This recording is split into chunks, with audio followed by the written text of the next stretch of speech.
6 erreurs commises par les entrepreneurs en matière d'expérience client.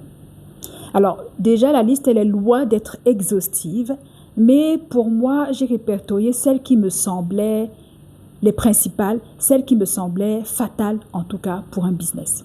Alors, la première erreur fatale, c'est de croire que la qualité de service se résume au produit uniquement. C'est de croire que l'expérience client repose uniquement sur le produit ou le service. Erreur. Aujourd'hui, il faut beaucoup plus que le produit. Le produit seul ne suffit plus. Le service seul ne suffit plus pour satisfaire un client, pour retenir un client, pour attirer un client. Le produit seul ou le service seul ne suffit plus. Aujourd'hui, le client est beaucoup plus exigeant. Aujourd'hui, le client achète bien plus qu'un produit ou un service, il achète une expérience. Il achète l'accueil que tu lui réserves. Il achète la façon dont tu lui parles. Il achète la façon dont tu le regardes. Est-ce que tu le regardes avec mépris ou avec considération? Il achète l'écoute active, l'attention que tu lui accordes. Il achète la façon dont tu traites ses problèmes, ses requêtes. Voilà ce que le client achète aujourd'hui. Parce que si c'est pour ton produit ou ton service seul, ça ne suffit plus. Et puis tes concurrents vendent la même chose. Où est-ce que tu fais la différence? Comment est-ce que tu te démarques si ce n'est pas par l'expérience que tu construis autour de ton produit ou de ton service?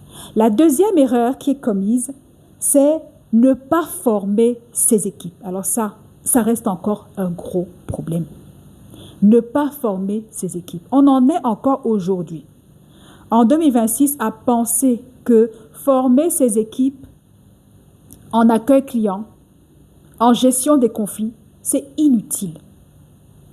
Former ses équipes en gestion des émotions, c'est inutile. Et pourtant, j'ai envie de dire, ce n'est pas le budget qui manque. Toutes les entreprises ont un budget de formation. En fait, c'est juste que c'est une question de priorité. J'aime souvent prendre cet exemple. Tu arrives dans une entreprise, tu viens, tu proposes ta formation en accueil client. Tu as une autre structure à côté qui propose sa formation en marketing digital. L'entreprise prend la formation en marketing digital. Elle se dit que bon, accueil client, ce n'est pas très important. Sauf que j'ai envie de dire que ok, d'accord, mais tout se passe pas sur le digital en même temps. Tes clients, à un moment donné, ils vont faire face à ton front office. Mais si tu ne les as pas formés en accueil client, si tu ne les as pas formés dans la gestion des conflits, la gestion des émotions, ton marketing digital, là, à un moment, va te servir à quoi? Tu as même des cas où ce sont les employés même qui demandent à la DRH, direction des ressources humaines, à leur manager des formations, mais ils refusent. Non, on va voir après. Non, ce n'est pas important pour le moment. Concentrez-vous d'abord sur autre chose. C'est dommage. Troisième erreur, pensez que la relation client commence après la vente. Alors ça, c'est une erreur encore aujourd'hui qui est commise. Il y en a beaucoup qui pensent que non, la relation client commence après la vente. Mon ami, ça commence en amont. Ça commence à partir du moment où ton client ressent le besoin d'un produit ou d'un service et qu'il entre en contact avec ton entreprise, qu'il a besoin d'informations nécessaires sur le produit ou sur le service. C'est là que la relation client commence. À partir de l'accueil que tu lui réserves, comment est-ce que tu réponds à ses questions, est-ce que tu l'informes suffisamment sur les produits ou les services dont il a besoin, comment est-ce que tu le traites au moment du paiement, etc. Ça commence bien avant. Ça ne commence pas après. Tout commence bien avant par l'accueil d'abord.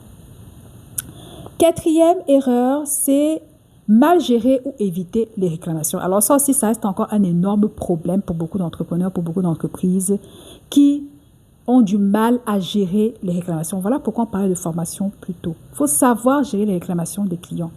Ne pas les négliger. Ne pas les oublier. Ne pas les mettre de côté. Ne pas s'asseoir dessus. Non. Parce qu'une insatisfaction mal gérée va vous faire perdre un client.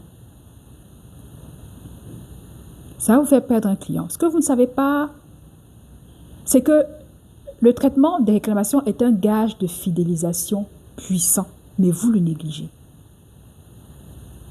Tu entends souvent que quelqu'un a une réclamation depuis 6 semaines, depuis 6 mois, depuis 1 an.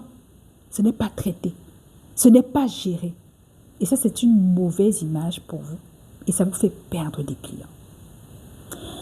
La 5e erreur, qui est très souvent commise aussi, c'est de négliger l'après-vente. Beaucoup d'entre vous se contentent d'encaisser l'argent et de disparaître. Il n'y a pas de suivi client, il n'y a pas de continuité de la relation, il n'y a rien du tout. Vous avez déjà pris l'argent, c'est bon, c'est terminé, on ne va pas plus loin.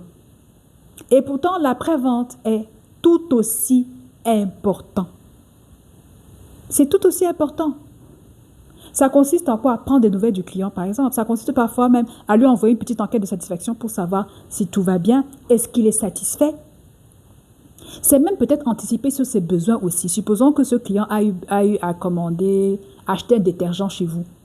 Vous savez à peu près comment s'utilise le détergent, quelle est la durée d'utilisation du détergent. Et puis, c'est d'anticiper en envoyant un message. « Ah, bonjour madame, vous aviez acheté le détergent chez nous, je suppose. Est-ce qu'il vous en avez encore? Nous en avons en stock. En ce moment, souhaitez-vous qu'on vous les réserve pour votre prochaine commande? » C'est aussi ça, la prévente. C'est de savoir aussi, est-ce que tout va bien? C'est de savoir aussi souhaiter un joyeux anniversaire à votre client. C'est tout ça, la prévente. Ce n'est pas simplement se contenter de vendre. Mais on a encore cette mécanique-là. On a encore cette façon de faire, vendre, et puis c'est tout. Sans véritablement s'intéresser au client. La dernière erreur qui est commise, c'est de penser que la relation client, l'expérience client ne concerne que le département expérience client. Ça, c'est quelque chose que je dis tous les jours, mais je ne me fatiguerai pas de le dire, je ne me fatiguerai pas de le chanter.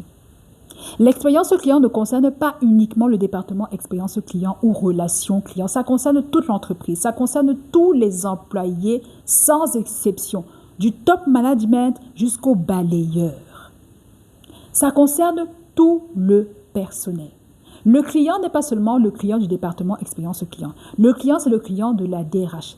Le client, c'est le client de la direction financière. Le client, c'est le client de la direction des approvisionnements, de toutes les directions. Parce qu'à la fin du mois, les salaires qui sont payés, on ne paye pas uniquement les salaires du département expérience client. Je me trompe? Ce client-là paye les salaires de la direction financière, paye les salaires de la direction des ressources humaines, paye les salaires de la direction des approvisionnements. Il paye les salaires de tout le monde. Donc, quand il faut s'en occuper, ah non, c'est les clients du département. Non, ça, c'est l'expérience client qui s'en occupe. C'est la relation client qui s'en occupe. Mais à la fin du mois, les salaires, c'est pour tout le monde. Là, c'est sucré, n'est-ce pas? Là, c'est bon, les salaires, là. Là, à l'heure-ci, ce sont vos clients. C'est les clients de toute l'entreprise. Ah, là, c'est intéressant. Changeons de mentalité. Faisons différemment. Bonne journée.